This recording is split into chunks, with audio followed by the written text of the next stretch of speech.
జనసేన అధినేత AP deputy CM Pawan Kalyan కు మరో అరుదైన గౌరవం దక్కింది. ఆయనకు ఊహించని ఆహ్వానం వచ్చింది. ఐక్యరాజ్య సమితి నుంచి ఆయనకు పిలుపు వచ్చింది. ఈ నెల 22న అమెరికాలోని న్యూయార్క్ లో ఉన్న ఐక్యరాజ్య సమితి ప్రధాన కార్యాలయంలో ఓ సదస్సులో ఆయన ప్రసంగించనున్నారు. దీంతో పవన్ కు ప్రత్యేక గౌరవం అంటూ సోషల్ మీడియాలో ప్రచారం నడుస్తోంది.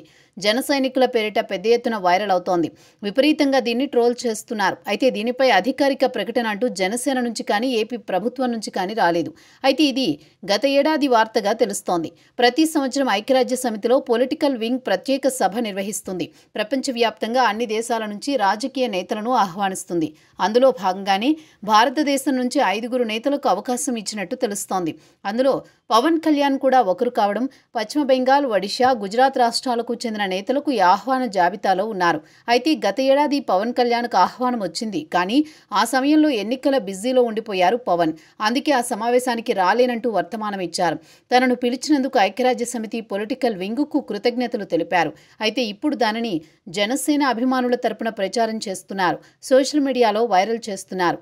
ఏటా ఐక్యరాజ్య సమితి నిర్వహించే పొలిటికల్ వింగ్ సదస్సుకు ప్రపంచవ్యాప్తంగా ఉన్న 120 మంది ప్రజా ప్రతినిధులకు ఆహ్వానం పంపిస్తూ ఉంటారు. ప్రజాస్వామ్య విలువల పరిరక్షణ, ప్రశ్నించే తత్వం, ప్రజలకు చేరువగా ఉండడం వంటి అంశాలను ప్రాతిపదికగా తీసుకుని నేతలను ఆహ్వానిస్తారు. గత ఏడాది ఈ జాబితాలో పవన్ ఉండేవారు. అయితే ఇదే విషయం ఆహ్వానం పంపగా పవన్ తన కృతజ్ఞతలు తెలిపారు. ఎన్నికల మూలంగా ఆయన హాజరు కాలేకపోయారు. అయితే ఈ ఏడాది కూడా ఐక్యరాజ్య సమితి ఆహ్వానం అందిందని జనసేన తరపున సోషల్ మీడియాలో ప్రచారం జరుగుతోంది. మరి ఇందులో వాస్తవం ఎంత ఉందో తెలియాలి.